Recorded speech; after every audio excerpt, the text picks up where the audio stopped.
red light is on inside a C-130 moving at 130 knots, about a quarter mile above the ground. 64 paratroopers are crammed shoulder to shoulder, each carrying over 100 pounds of weapons, ammunition, and equipment strapped to their bodies. Some of them are shaking, some look half asleep, and in about 90 seconds, every single one of them is going to throw themselves out the door. This is what an airborne operation actually looks like, and the jump is just the beginning, because once they hit the ground, these soldiers are expected to assemble, arm up, and start fighting within minutes. To understand how that's even possible, you need to understand what happens inside that aircraft in the final moments before the green light.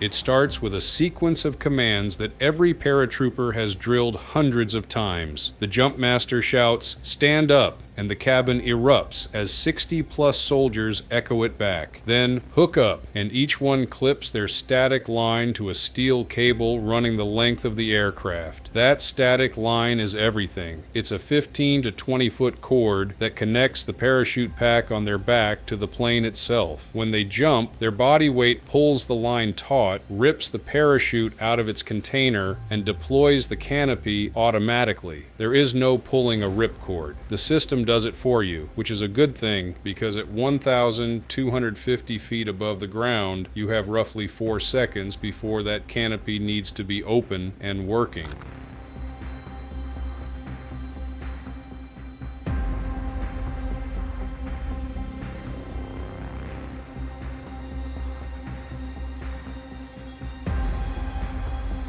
After hooking up, they check their own equipment and the equipment of the person in front of them. Then comes the call, "Sound off for equipment check." Starting from the front of the line, each soldier taps the person ahead of them and shouts, "OK." The signal ripples down until the last person in line locks eyes with the jump master, holds up a knife hand, and calls, "OK, jump master." It looks choreographed, and in a way it is, but every piece of that ritual exists because something went wrong once, and somebody got hurt or killed.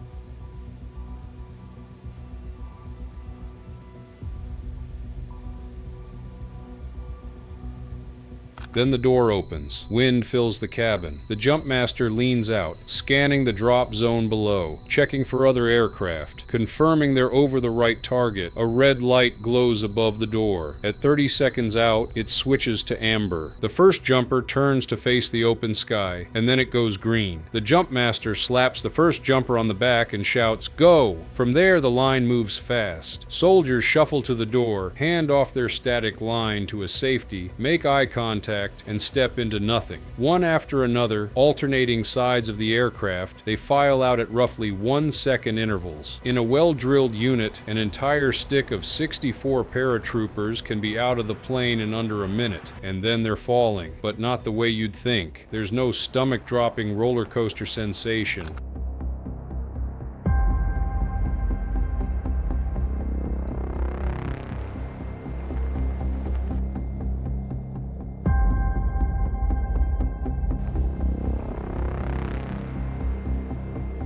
Paratroopers exit into a 130-knot blast of air, so it feels less like falling and more like getting shoved sideways. Within 3 to 6 seconds, the static line does its job and the canopy inflates above them. Under the current T-11 parachute system, a fully loaded soldier descends at about 19 feet per second. That's slower than the older T-10, which brought you down at closer to 24 feet per second, but it's still fast. For context, 19 feet per second means you're hitting the ground at roughly the same speed as if you jumped off a 9-foot wall, except you're also carrying a rucksack, a rifle, ammunition, water, radios, and sometimes anti-tank weapons strapped to your legs and torso.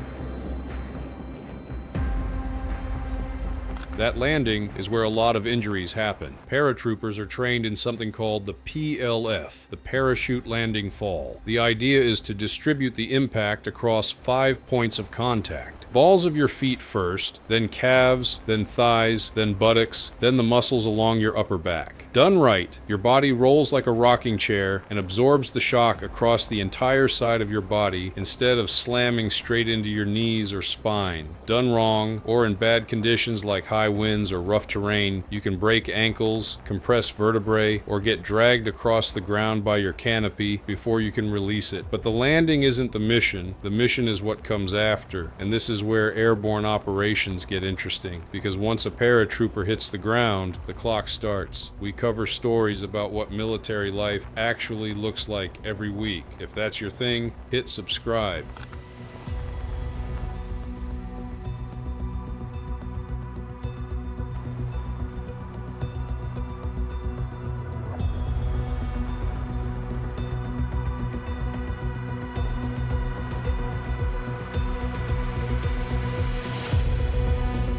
The first thing they do is release one side of their canopy to keep from getting dragged. Then they drop prone, unclip their harness, and get their weapon ready. In a combat scenario, you don't stand up and look around. You stay low, scan for threats, and start moving toward the assembly area. The whole time, other paratroopers are landing around you, some close, some scattered hundreds of meters away, depending on wind and aircraft formation. In the airborne community, they have a term for what happens next.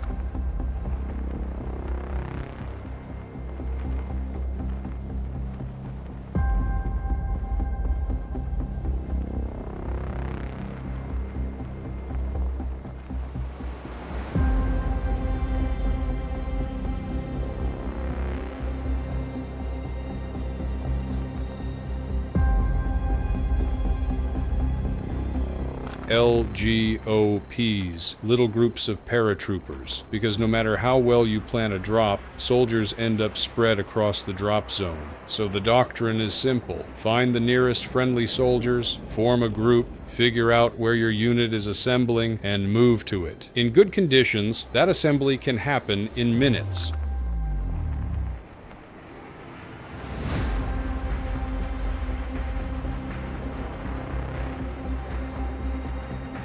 On the night of D-Day in 1944, with paratroopers scattered miles from their intended drop zones, it took hours. Small groups found each other in the darkness and moved toward the sound of gunfire. That same principle holds today. The 82nd Airborne Division is built around this idea. Their stated mission is to deploy anywhere in the world within 18 hours of notification, conduct a parachute assault, and secure objectives for follow-on forces. They're essentially the door kickers. They go in first, seize an airfield or a key piece of terrain, hold it long enough for heavier forces to arrive by plane, and then hand it off.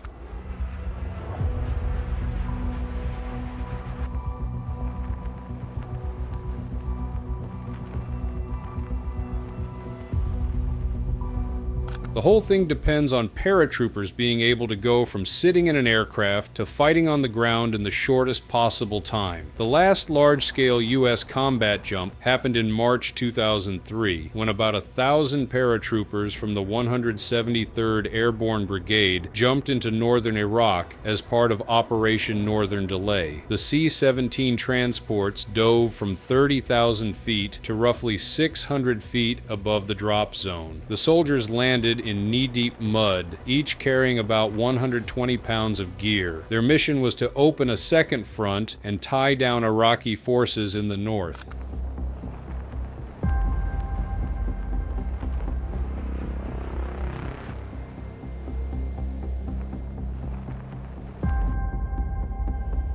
Two battalions of light infantry going up against an entire mechanized division, and they did it. That kind of capability doesn't come from some secret technology or special equipment. It comes from drilling the same jump commands, the same static line hookup, the same PLF, the same assembly procedures over and over again until every piece of it becomes automatic. Because when you're falling out of a plane in the dark over hostile territory, there's no time to think about what comes next. next. You either trained for it or you didn't. There's an old saying in the airborne community, when it no longer scares you, you have to quit. Fear is what makes you pay attention, and when the green light comes on at 1,250 feet, you want everyone paying attention. Anyway, that's that. YouTube thinks you'll like this next one, so click it.